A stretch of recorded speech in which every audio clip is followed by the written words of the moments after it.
viewers, and welcome to the Orange Hub podcast, proudly brought to you by Say What and supported by Education Out Loud.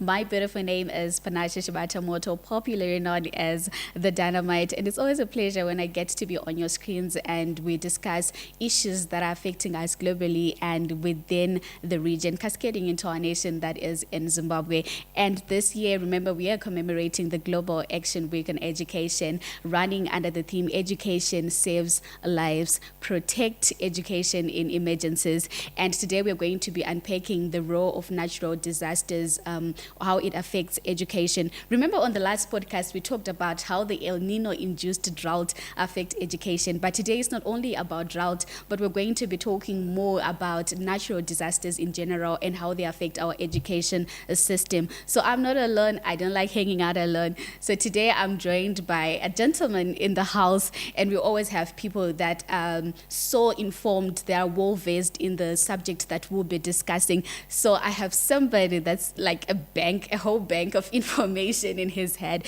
that is going to be helping us unpack this notion. Welcome to the Orange Hub podcast. Thank you very much. Thank you, Panashe.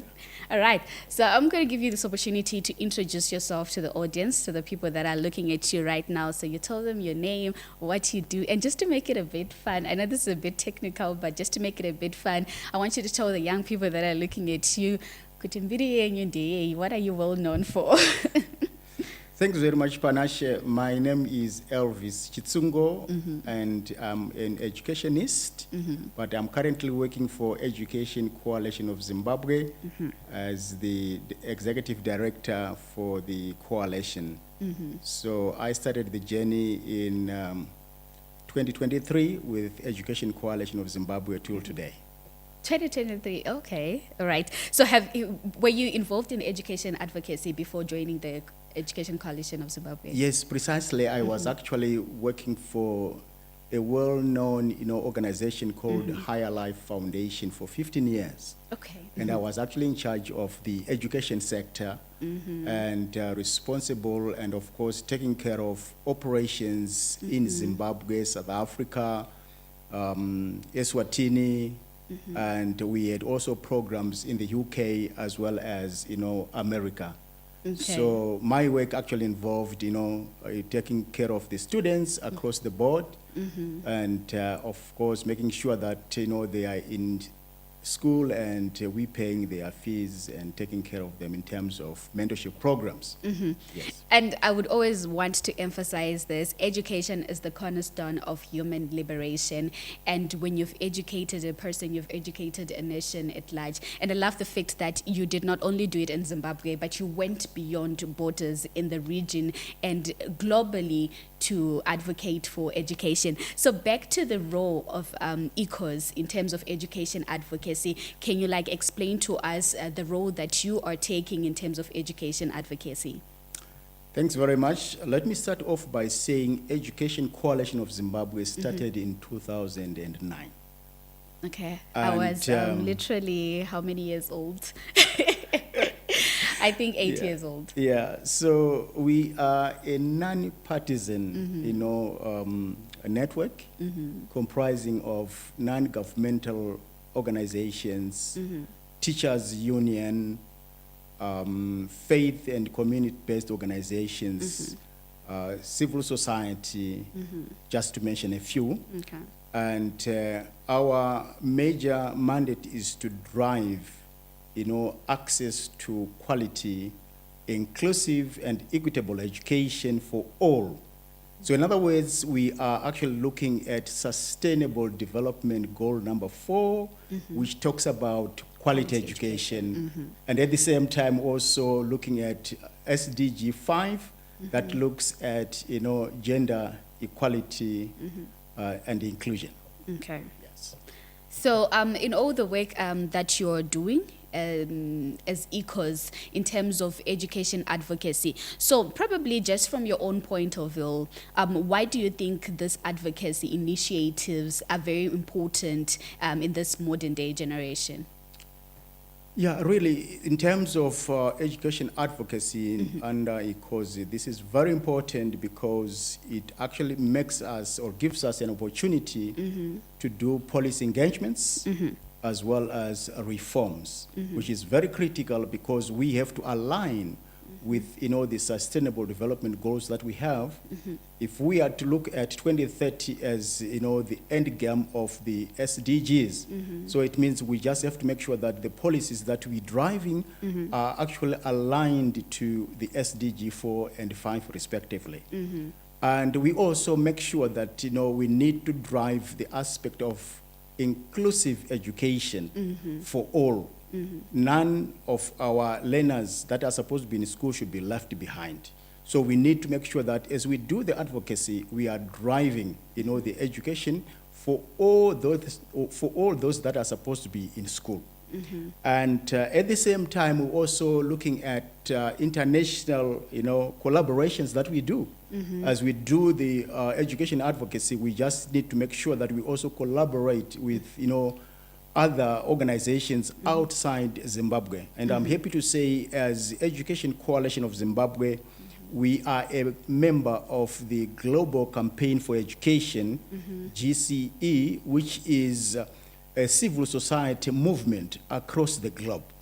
And at the same time, we are also a member of the African Network Campaign for Education for All, which is an African, born organization that we also network with. So this work that we do, we try to drive the advocacy through, those important members that we also have across the globe, or membership that we have across the globe. And of course, we also do capacity building, where we need to strengthen those civil society organizations that are actually, operating at national, provincial, as well as, district levels, because they also drive the same mandate that we're driving, that everyone must be in school, especially those that are supposed to be in school, the learners. Bravo.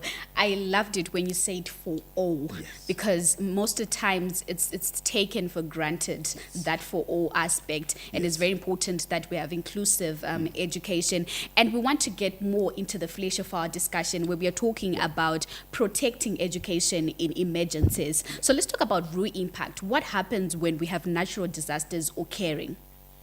Yeah, so when we have got natural disasters occurring, like, the cyclones, the floods, hunger, you name it, that's a very, serious situation that really affects, the education system in the country. So basically, we have, situations whereby we have got disruption in terms of teaching and learning in the classrooms. And if that is actually disrupted, then it basically means to say our learners are actually left behind. And we then need to look for better opportunities that can then make them, get to where they were supposed to have been in terms of the education delivery. And at the same time, when we've got natural disasters, we've got things like, destruction taking place, destruction of infrastructure, whether physical infrastructure is actually destroyed, particularly in the schools. And that becomes a very big challenge that the ministry has. And we need to then make sure that we address such type of situations in the school system or in the education system, because it affects, the normal teaching and learning that should take place within a classroom or within a school system. Okay, so let's get more into how it also cascades into the communities that we are living in. And most of the times on social media, most people are emphasizing more on how these things affect the girl child. And I know the boy child is also affected, because we're saying education for all. But when it comes to the girl child, we speak of issues concerning early child marriages, dropouts, and some families in the remote areas would actually say, you know what, let the boy child go to school. So how does it really affect us as a nation? So if we look at school dropouts as well as early marriages, these are sort of intertwined. And the results are more or less the same. Like you rightly indicated, when things of this nature happen, we tend to have, the girl child left behind. And it is then our responsibility as the coalition or Education Coalition of Zimbabwe to then advocate, for the children for the girl child to be in school as well. We need to protect her, a situation that he has to be in school, because it's important equally children are just the same. When you talk of the boy child and the girl child, they are just the same. They should actually enjoy the same benefits in as far as they are concerned. So in as far as gender is concerned, we tend to say then, let's have the girl child as well to be in school, because that's important. She has to be in school because it's her right to actually have education taking place and education happening within a system. Okay. Yeah. So, you mentioned something very critical, because at one point in Zimbabwe we were struck by Cyclone Idai, Yes. and it disrupted our education system. And there were supposed to be measures that should be put in place to ensure that these children have quality education despite of the circumstances that they are in. So let's talk more about Cyclone Idai, because it's something that we can reference to, something that has happened within our nation here in Zimbabwe. So what are some of the notable challenges that we saw concerning education that affected children, and things that you feel like, if we're going to have something occurring of that nature, we need to be hands-on, we need to be prepared, and in what manner should we be prepared? Yeah. So when we had Cyclone Idai, that was really devastating. And I'm happy to say I was really one of the first team members that got to Chimanimani as well as Chipinge, because I was in charge of education within Higher Life Foundation, and we were mandated to say, you go and make sure that children or learners are back in school. And really we had limited access to education because bridges were broken or taken away, or they were destroyed, and classrooms were destroyed.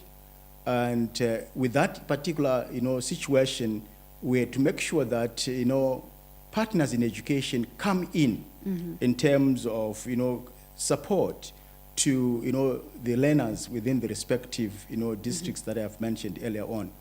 And I'm happy to say during that particular time, we had more than 44, organizations in the country in education that came in to give support to the respective, schools and pupils within the respective districts.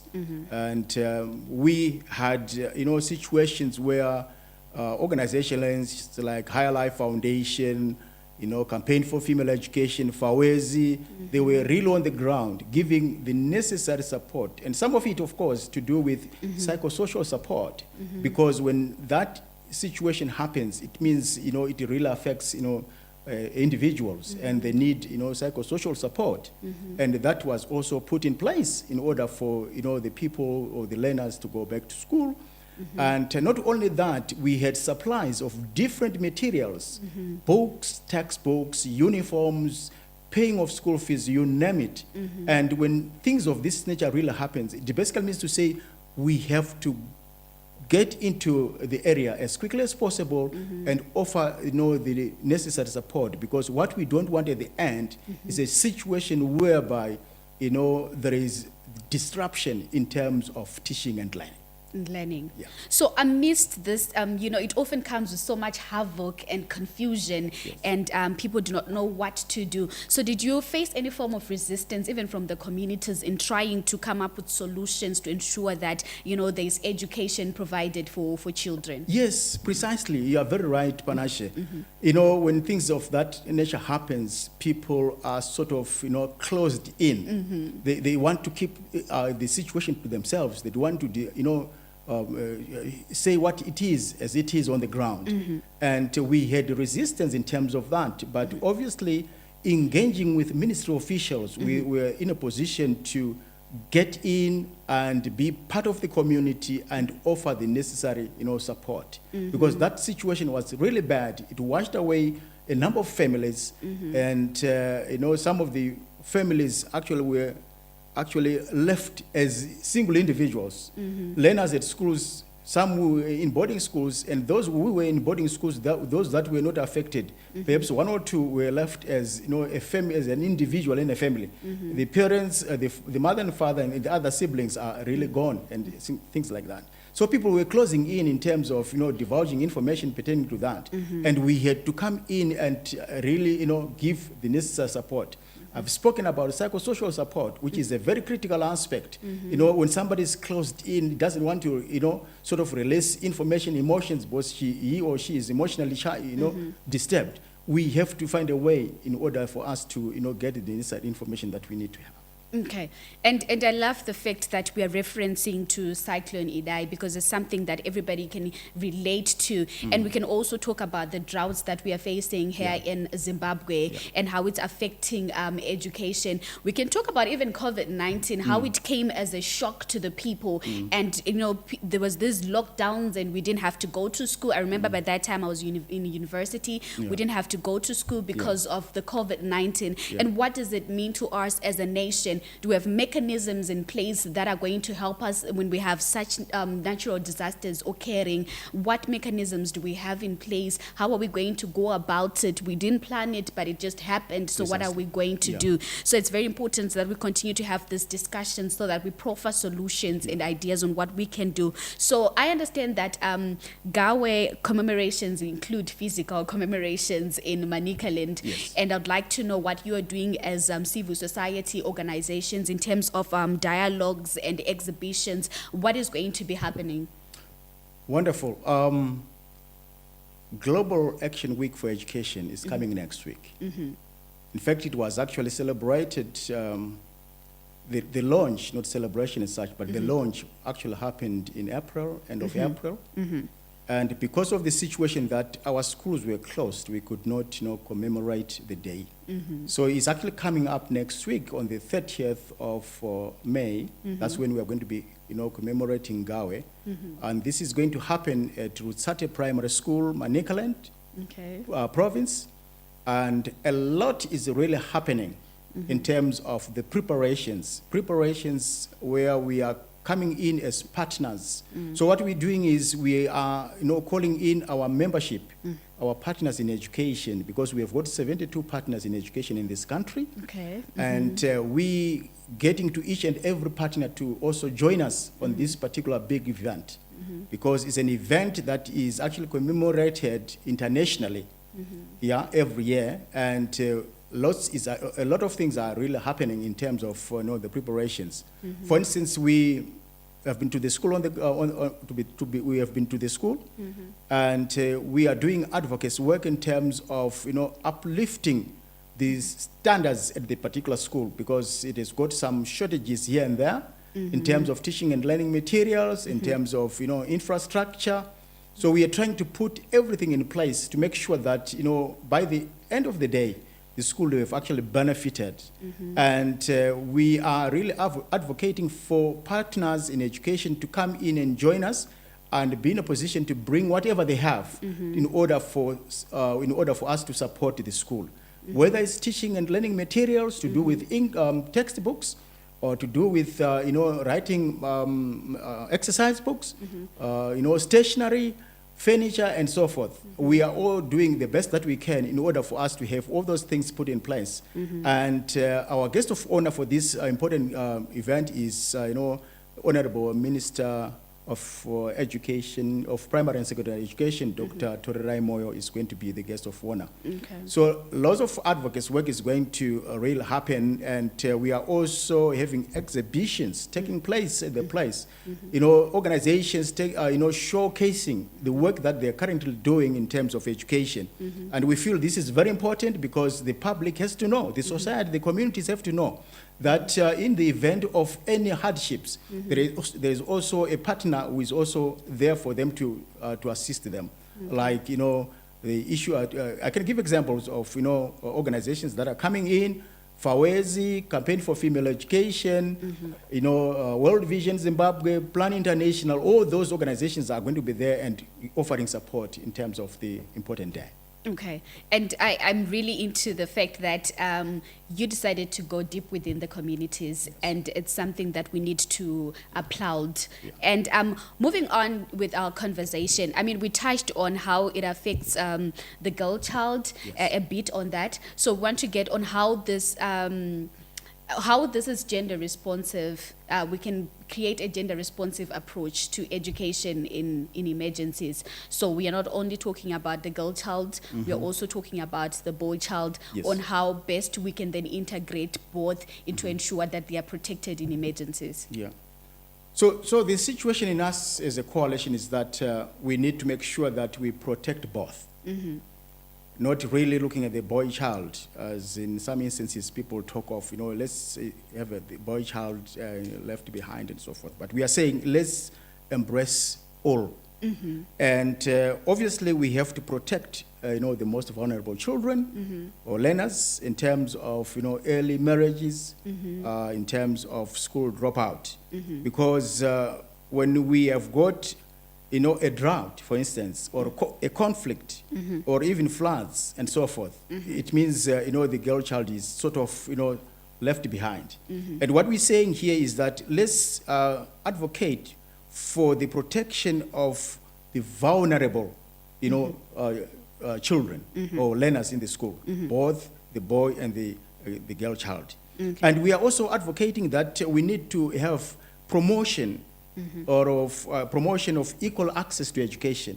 All must have, the education that they deserve, as it is a right for children to be in school. It is a right for the children must actually have education. So we are also advocating for that. And we are also advocating for the situation that where we need to build some sort of resilience and empowerment in terms of, having them in school, because I think they need to be empowered, because at times, if they do not have, enough resources to go to school, that becomes really a big challenge. Yeah. Okay. So, these things, they normally affect us as the people, and then we have people that are in charge of making policies and to ensure that we are protected in emergencies. So probably I would want to hear from your own personal point of view, what should be done in terms of policymakers addressing the issues that come up as a result of climate issues in relation to education in emergencies. What do you think should be done? And also, what would you encourage the audiences, the people in the communities to do amidst those natural disasters or occurrences? Thank you very much. Very important issues that you're raising. And first and foremost, I would want to say that we need to advocate for a safe learning environment, which is very critical for students to be in a very safe environment. I'm sure you have heard about the statutory instrument number 13 of 2025, where we now have, the pregnant girls going back to school. And even if they fall pregnant whilst they're in school, they are allowed to proceed with education and only given time to go and deliver. And after delivery, we then expect them to come back into school. And I'm sure we should actually make it well known by communities that there is this particular important provision, which is that, those young girls that fell pregnant must actually come back to school, because it's also very important that they need to resume their school. And we have got a situation where we don't have to expel even the boy child. We have to say, let them continue, because it's important, it's their right that they should be in school. And we are also advocating for the fact that we also need to make sure that we have got provisions like school fees. School fees is very important. And we need to have, organizations coming in with, education fees for the children. Some of them, they fail to write examinations simply because they will have actually failed to secure, fees for themselves. And we feel this is also very important that is actually put in place, and, people or learners are actually in school because of, the fact that somebody is there to really assist him. And I'm sure you must have heard about, school feeding programs taking place across the country. And we also saying, I think if this can also be given to both levels, the primary schools as well as the secondary schools, because, coming to school on an empty stomach is a very serious situation where somebody cannot be in a position to concentrate. And we feel it's also very important that, school feeding program be extended to the respective levels of schools, whether it's high school or lower secondary. Let's have it actually happening within those levels of education. It's important that each one must actually have something to eat and be in a position to concentrate whilst in the classroom. Yeah. Such a profound point. You know, I love the fact that you went beyond, over and beyond just education in emergencies to say there is no emergency, but what does it take for vulnerable children who do not even have school fees, children that do not even have, that are coming from families that are impoverished, they don't have food to eat. And I love that fact. So for your parting words, remember our theme for 2025 is education saves lives, protect education in emergencies. What would you like to say as your parting words? So what I would want to say, Panashe, is that communities must be aware that even if in a difficult situation, whether it's a cyclone or whether it's drought or whether it's, floods, it is a right that learners must be in school. It is their right. And what we need to do is to just make sure that we have what the right, materials in school for them to be, for the learners to be in school or to be learning. Okay. Yes. Thank you so much, Mr. Chitungo, for very your much. time. And I hope you guys enjoyed the conversation. I hope you enjoyed the discussion. And it's always a great time when we get to discuss about issues that affect us, not only as young people, even the elderly in the communities, they are also affected. And it is upon them to ensure that children have access to not only quality education, but also equitable education for all. And this podcast was proudly brought to you by Say What and supported by Education Out Loud. My beautiful name is Panashe Chibata-Moto. Please do make sure that you get in touch with us on our toll-free number, that is 577, for psychosocial support, SRHR services, and child protection solutions. From me, the Dynamite, and the crew behind the scenes, it's goodbye.